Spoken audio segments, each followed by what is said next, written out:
Next up, we have Acrux, ASX code ACR, market capitalization of around $16.9 million. Acrux is a specialty pharma company with a successful track record of developing and commercializing a pipeline of topical applied pharmaceutical products. Presenting today is Michael Kotsanis, Managing Director and CEO. Michael, thanks for your time. Over to you. Thank you for the nice introduction, Peter, and hello and welcome to all the participants. Acrux is a revenue-generating pharmaceutical company with an extensive product pipeline of topical generic products, and I'll explain what that means shortly through the presentation. We're nearing additional regulatory and commercial milestones, and we continue to invest in our pipeline. Go to the next slide, please, Abby. I will be making some forward-looking statements, so I'd refer you to our disclaimer, which is always included in our presentations. Next slide. Acrux is an Australian-based pharmaceutical company. We're based in Melbourne, West Melbourne actually, and we focus on the development of topically applied prescription pharmaceutical products. We were founded in 1998, and we have a over 25-year track record of getting products approved in the United States, branded products, generic products, and also we've had a number of approvals in Europe and further afield as well. We have the skills and competence in-house to meet complex regulatory requirements, particularly from the US, which is where we focus. The regulator there is called the Food and Drug Administration, or FDA for short, and we have the skills to meet the guidances that they provide on ANDA, which is an abbreviated word for basically a generic product that we develop. We have a network of contract manufacturing and development and manufacturing organisations, CDMOs for short, that provide the development, scale-up and commercial manufacturing of our products in the future. And we also have a network of commercial licensees which have and will continue to commercialise our products in the United States. Currently, one of our products is sold in over 40 countries, and we've had products approved in many countries in the past. Next slide, please. Our outlook is based on our track record. We've got a track record of developing, commercialising products. Our revenue is generated from commercialised products. We have an additional 2 products currently under review by the US FDA. We've had 5 products approved by the FDA since 2021, and we've had a couple of product launches just recently. And we do have a strong pipeline of products under development as well, which is important for our future. Next slide. This is an important slide because it tells people what we do and what we don't do. And what we do is quite important, of course. If you look on the left-hand side, the total market for prescription pharmaceuticals in the US is around $460 billion. It's heavily genericized. Around 9 in 10 prescriptions that are dispensed to patients are generic. 10% of the volume is made up by brands. Oral drugs in the middle there make up the largest single segment. That's drugs that are taken by mouth. Capsules, tablets, suspensions, solutions, that sort of thing. They make up a $200 billion market segment. That's not an area we focus on at all. It's heavily commoditized, and there's a lot of generic competition there. We focus on the right-hand side in the green. We focus on topical products, which are products that are applied directly to the skin in some way. Skin, eyes, ears, or some other part of the body where drugs can be applied to exert their effect either locally or transdermally through the skin into the bloodstream. That market that we focus on is a $16 billion niche market in the US. Niche because it's 4% of the US market, but $16 billion is obviously a sizable market in itself.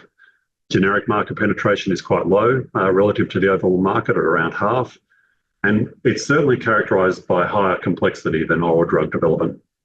And what that means is it limits generic competition, given its niche market size and also the development complexity inherent in these products. Next slide. This is our product portfolio, pipeline through to commercialised products. If I perhaps start on the right-hand side of the slide, the 4 products we have commercialised today, we have a Dapsone 5% gel, which is used for acne in the United States. That was launched in April a few weeks ago. We also have a Prilocaine lidocaine cream, which is for local analgesia for pain, which was launched at the end of 2022. Evermist, which is an estradiol spray for hormone replacement therapy, which is marketed by a company called Patagus in the US, a large topical company we have a couple of products with today. And Linzetto, also an estradiol spray that's marketed in Europe and actually 40 countries around the world by our partner Gideon Richter. In the middle there, you see 2 products which have been approved, including Dapsone 7.5% gel Dapsone 5%, 7.5% are different strengths of the same product, of course. Dapsone 7.5% gel, we announced the approval of that on the 27th of August, and we'll look forward to launching that around the start of the new year. Under review, we continue to have 2 products under review, nitroglycerin rectal ointment for pain from anal fissure, nasty indication, and acyclovir cream for cold sores. And we have 7 additional products in development. We don't disclose our products in early stages of development for competitive reasons, but they range from products early stage basic development in our labs through to working with manufacturers to generate the data we need for regulatory submissions. Overall, our objective is fairly simple. It's to bring this entire portfolio to market with additional products being added to the portfolio every year. And our objective is to develop a diversified on-market portfolio, developing a sustainable revenue stream on an annual basis. Next slide, please. This is our waterfall for net profit after tax from last year, FY23 to FY24. In FY23, we made a small loss, $760,000 loss. If you take out the one-offs, including the monetisation of a royalty stream we were receiving, our partner bought out the royalty stream for Lenzetto, and we restate that, you can see that our profitability is slightly improved year on year. And we expect that will change as we bring more products onto the market. Our revenue will grow, and our expense line is expected to stay relatively flat over time, improving our profitability. Next slide, please. This is our growth model. It's 4 simple steps. There's obviously a lot more detail that goes into it, but this explains our business model. We spend a considerable amount of time identifying drugs. That's box 1 in the middle of the slide there.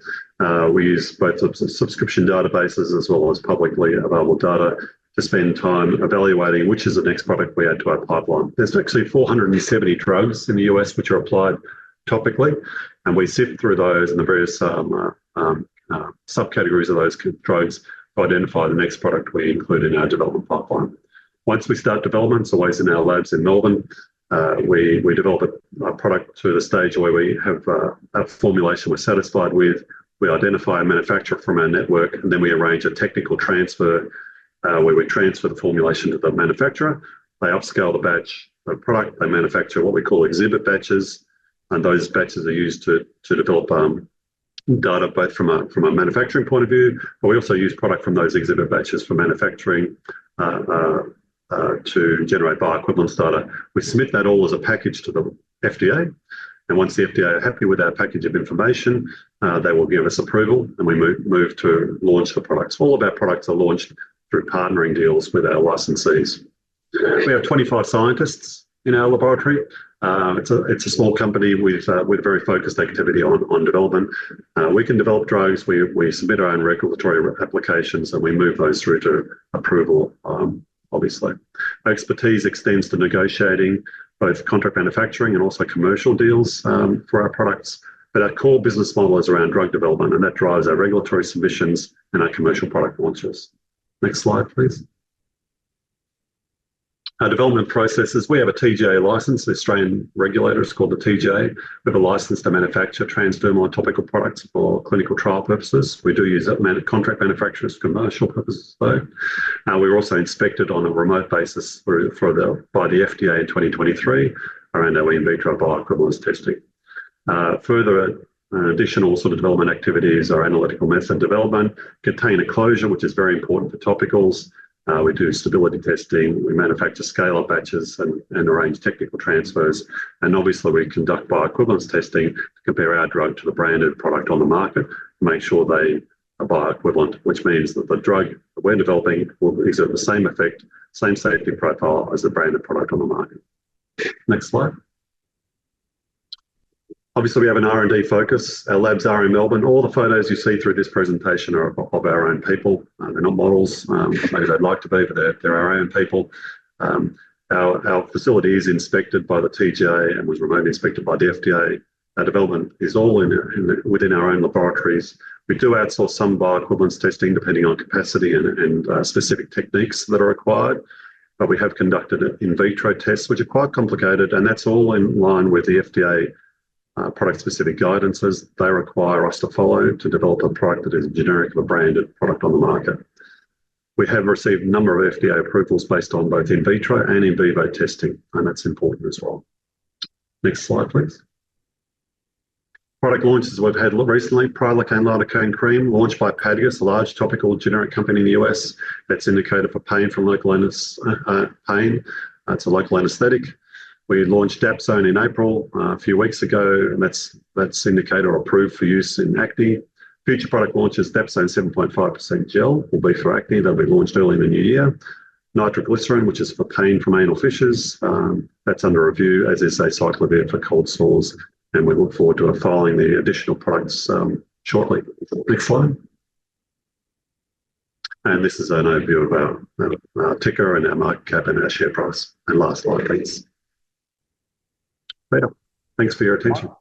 Michael, thank you. Thank you so much for the presentation. So I just want to firstly ask, how does Acrux's focus on an underserved market segment in the US provide that competitive advantage? Yeah, there's very few companies that do what we do.